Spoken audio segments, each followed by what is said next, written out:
burn the crowd that has a name. Salve, salve galera do Central HQs, bem-vindos a mais um vídeo de resenhas aqui do canal.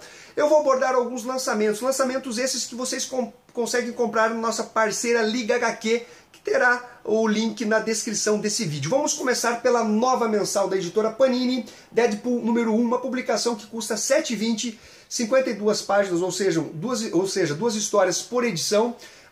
Não é um papel jornal, ok? É um papel de qualidade, olha só, é um papel bom. E essa publicação ela terá várias capas, né? Até para promover o material por ser edição número 1, aí você escolhe a capa que melhor lhe agrada. O Deadpool, para quem não sabe, estava tendo várias publicações aqui no Brasil, estava saindo no formato encadernado, foram lançados 9 volumes, e também estava tendo histórias publicadas dentro de X-Men Extra. Agora, com a nova série dele, eu acredito que vai se concentrar a maioria dos materiais dele dentro dessa série aqui. Bom, galera, essa publicação ela vai começar aqui, né, com as piadinhas do Deadpool, apresentando, né, a nova mensal dele, e depois aqui ele apresentando um resumo da história, do que aconteceu antes de chegar nessa publicação. Então a gente vai ter aqui ele comentando que a Emily Preston, essa personagem aqui, que é uma agente da SHIELD, teve o corpo destruído e a mente dela veio para dentro da mente do Deadpool, e então eles estão em busca de um novo corpo para ela. Ele vai contar também que nas edições que aconteceram em X-Men Extra, ele enfrentou vários presidentes zumbis e ele conseguiu derrotar esses presidentes e tal, então ele foi oferecido um prêmio para ele pela própria SHIELD, então ele quer esse prêmio de alguns milhões aí para ele poder satisfazer o seu ego de dever cumprido. Então a história ela vai começar a partir daí em busca desse corpo da Emily Preston. Aqui eles vão atrás do Doutor Estranho e é muito divertido, porque você imagine uma pessoa, entre aspas, normal, né? A Emily Preston, apesar de ser agente da SHIELD, tem uma característica até um pouco diferente, mas, porra, dentro da mente do mercenário tagarela, cara, é muita zoação. Então é muito legal, eles ficam discutindo, né, porque ela tá dentro da mente dele e tal. É muito boas as sacadas do roteirista em termos de piadas e tal. E, obviamente, tem um corrupto dentro da SHIELD, que é o agente Gorman. E ele, descobrindo que a agente Preston está viva dentro da mente do Deadpool, ele coloca a cabeça do Deadpool a prêmio por 10 milhões de dólares. Então, olha só a galerinha que está a fim de caçar o Deadpool. Então eles vão ter que lidar com duas frentes. Uma é achar um corpo, né, para agente Preston, e também o Deadpool conseguir escapar ileso das investidas dos vilões que estão à caça dele por conta do prêmio, né, que está sendo oferecido de 10 milhões pela cabeça dele. Aqui a gente vai ter já a participação dos Ossos Cruzados, o vilão do Capitão América, e é bem interessante como a luta se desenvolve, sempre em tom de humor, né, de ironias e tal. E tem também MVA, que são aqueles robôs artificiais que imitam, né, diversos agentes da SHIELD, que está sendo criado, ou era para ser criado, para compor o corpo da agente Preston, exatamente como ela é. Mas aqui vocês estão vendo já que o Deadpool está enfrentando ela. É uma edição bacana, uma edição legal. Eu acho só que na apresentação aqui, apesar de situar o leitor com histórias anteriores, ela é bem genérica a explicação. Acho que poderia ter entrado um pouquinho mais em detalhes, mas nada assim que comprometa a leitura. Você consegue acompanhar ela. E foi uma edição bacana. Deadpool é uma coisa meio altos e baixos, sabe? Se você é fã do personagem, obviamente essa edição aqui ela é indispensável para vocês. Galera, que nota que eu dou para essa primeira edição Deadpool? Eu dou uma nota 8, um material que me agradou bastante, muito bem produzido pela Panini, uma qualidade muito boa. O próximo material é Monstro do Pântano dos Novos 52 Oculto. Essa publicação da editora Panini no formato encadernado, capa cartonada, não é o papel jornal, ok? Essa publicação compila as edições 29 a 34 e Future's End do Monstro do Pântano em 148 páginas ao preço de R$ 22,90. Galera, já nessa primeira parte aqui, a gente tem um apanhado do que aconteceu nas edições anteriores a essa, para situar o leitor. Ela é escrita pelo Charles Soule e desenho do Jesus 6.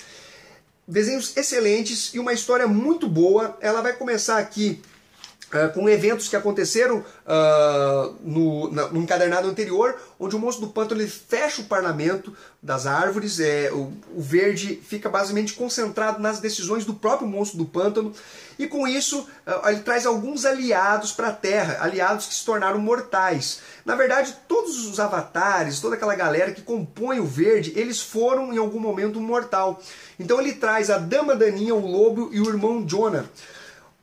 Obviamente tem uma conspiração de dois desses caras, porque eles não estão felizes de serem mortais na Terra, eles estão conspirando contra o Monstro do Pântano. E já nessa edição aqui é apresentada uma seita que sempre cultuou o verde, os Shurins. Essa galera aqui, eles basicamente têm o verde como um salvador, é como se fosse uma seita religiosa, literalmente. E o Monstro do Pântano não conhecia. E no momento de distração, até dos conselheiros que estão ali para ajudar o Monstro do Pântano, ele é convencido a mudar de corpo com um dos integrantes dessa seita para ele poder sentir um pouco da mortalidade, se libertar um pouco daquela responsabilidade que ele tem sobre o verde. Acontece que ele caiu numa pegadinha, ele caiu numa armadilha.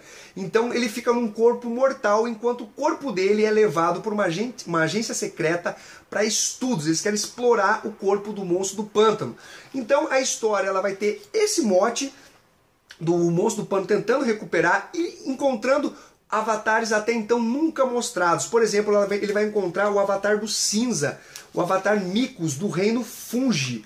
Deixa eu mostrar para vocês aqui, para vocês verem o corpo desse monstro, que seria basicamente um avatar como o Monstro do Pântano. O Monstro do Pântano, na sua forma humana, ele vai se dirigir à Índia junto com a Cappuccini, atrás dos últimos Shurins, né, que seriam os líderes dessa seita, que realmente, daí esses caras sim cultuavam o Monstro do Pântano, não iriam enganá-lo, para poder recuperar, né, o avatar do verde. Mas para isso eles vão ter que lidar com várias tramas conspiratórias. A Dama Daninha sempre articulando por trás dele. Ele vai lidar, ali, já mostrei, né, um dos avatares de outras, tem o avatar do vermelho, o avatar do verde, o avatar do cinza, e vai ser mostrado outros avatares. Eu não quero entrar muito no mérito aqui para não estragar a história e causar uma certa surpresa em vocês, mas é um material bem interessante. Eu gostei bastante, achei bem escrito. A arte do nosso querido Jesus 6 é muito boa. É uma arte detalhista, com bastante sombreamento. Olha só, um pouco mais da arte. E o Charles Soule manda muito bem no roteiro. É uma edição que me agradou bastante. Eu dou uma nota 8.3 para esse material aqui. Vocês vão me perguntar, Fernando, eu tenho que ler os outros materiais? Olha, galera, o ideal, obviamente, é você ler para saber o que está acontecendo. Mas, como eu falei, a Panini foi esperta e colocou um recordatório aqui bem bacana, especificando o que rolou anteriormente. Então, caso você leia é foda. Caso você leia esse recordatório aqui, você vai conseguir ler essa história sem grandes problemas. Fica a dica. Por fim, galera, os heróis mais poderosos da Marvel, coleção da Salvat. Esse aqui é da Viúva Negra e que tem o intuito de apresentar a personagem para os leitores. Não é nada de a melhor história, até porque a Viúva Negra tem poucas histórias, se nós formos analisar com relação a outros personagens Marvel. Ela basicamente completa equipes, tem participações em edições, mas séries mensais ela teve muito poucas. E nessa edição aqui, o foco principal, o conteúdo principal dela é uma minissérie que saiu inclusive no Brasil na extinta Marvel Max. É escrita pelo Richard Morgan em desenhos do Bill Sienkiewicz. Também terá a apresentação a primeira aparição dela, né, escrita pelo Stan Lee, e depois a gente vai entrar na trama principal, que é a Natasha investigando uma rede de assassinatos internacionais, e só que com isso ela vai descobrindo um pouco mais sobre o seu passado, relacionado à Sala Vermelha. Só que esse passado é meio contraditório, muitas coisas do que ela acreditava não são verdade. Então ela fica naquele, né, meio um trauma, né, em choque sobre o que realmente é verdade ou não na vida dela. E ela vai ter que lidar com antigos mentores dela. O passado volta para atormentar ela, ela começa a descobrir coisas que ela não fazia ideia. Sabe, foi até mostrado alguns trechos desse passado, inclusive foi mostrado nessa minissérie no filme dos Vingadores número 2. É uma trama conspiratória, de espionagem, é um material bem legal. Os desenhos aqui do Bill são bem competentes e casam bem com a trama, né? Exigem um desenho mais escuro por conta desse ar de espionagem, né? De passado voltando à tona. Olha só.